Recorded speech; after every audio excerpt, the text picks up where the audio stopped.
one of the particular challenges of doing research for a long time is boredom in your research area and really not, eventually you just kind of don't give a damn about a lot of different stuff that is going on in your research area. So I want to talk about that. I study strategy, so how companies perform or do better.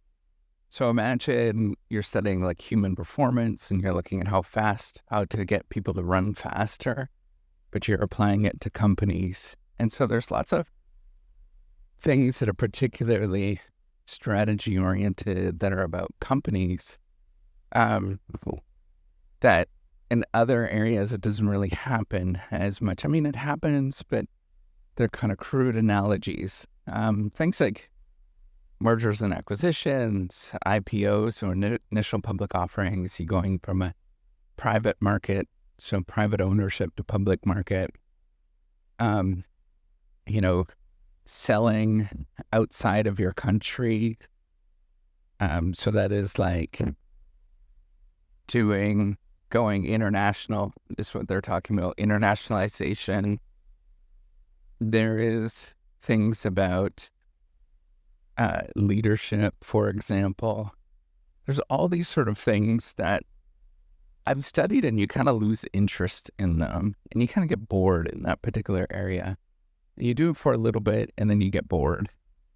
And I think it's a super common problem for anybody that's studying something because there's lots of things that are old and ordinary and we sort of are dismissive of them. And it's an easy thing to sort of think about. It's like, oh, we already know that particular thing.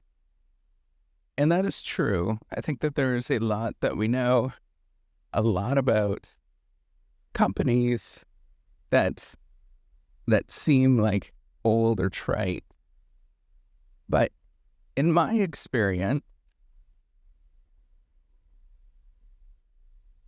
I'm not sure if that's always true, right? I know that, yes, there's some old ideas, and that's a critique that a lot of people use in science as researchers, is that's the first thing, that's one of the first things they're going to lob at you is we already know this, and this is boring.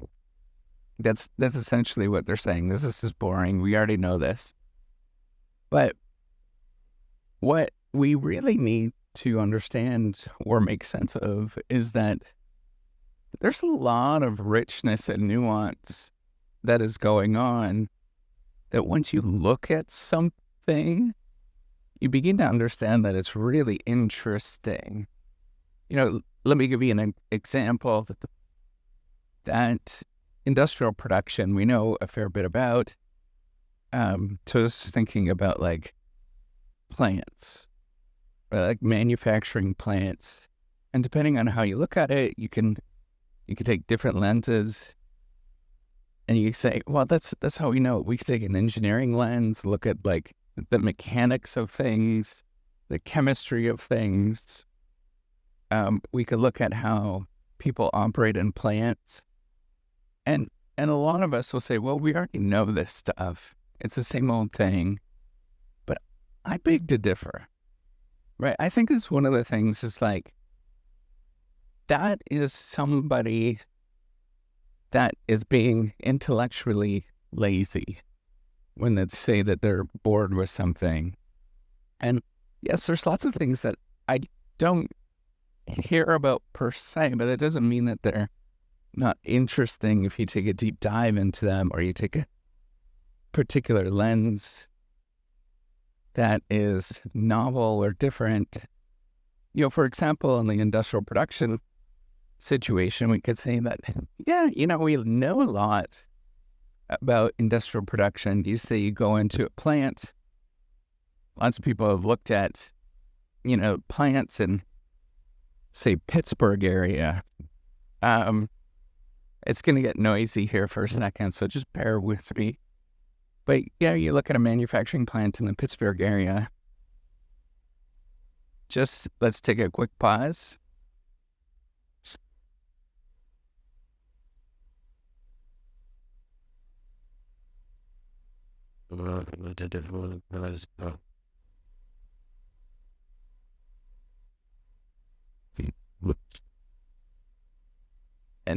And let's see how industrial production actually works. And you might say, okay, you just studied people in a Pittsburgh plant. That you might think that is not necessarily interesting. But once you start layering in the complexity of all the things that is going on, so for example, in the 1960s, you would have looked at that and said, well, that's a functioning plant, and we're going to see how they function. But today, things are vastly different. A lot of places are looking at how they're competing in a global marketplace. They've had to shed a lot of employees. So lots of people have a tremendous amount of skepticism about working in these environments. As, one of the political parties likes to push that angle. That there is a lot that's going on with different industrial production methods that are vastly changing how we understand and do things. There is a lot of interesting things. Once you start looking and talking to people, you start to realize that there's all sorts of personalities that exist. There's all sorts of really interesting ways that people deal with, catastrophic failure, for example. There's all these different angles that are just truly fascinating. Or, because of the fact that people have said that it's boring, you can look at just people's day-to-day. You look to see at how they're managing the day-to-day of things. People don't look at that stuff. And they don't really take the time because they're so dismissive. So one of the things that we have to get practice doing is looking at any number of different things and realizing that it's all interesting. It's all fascinating if you take a deep dive in how the world actually works at any given time.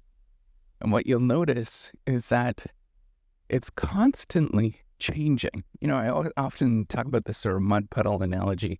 As a kid, I used to stare at mud puddles. The mud puddles today are quite a bit different than the mud puddles that used to exist, right? We have things like climate change. We have things, so there's different chemicals that are in the air because of this. We have different, we've got many more years of industrial production. So we have a lot more oils that are sitting in the ground. We went through a period of using PCBs on roads. We went through a period. We're going through a period of all sorts of plastic inundation of things, and so what you're going to see when you start studying things is a really remarkable world. You're going to see bacteria and all these little creatures really responding to this remarkable world. And so it's this never-ending flow of how the world's working. You could look at anything and be fascinated with it over time and never be bored with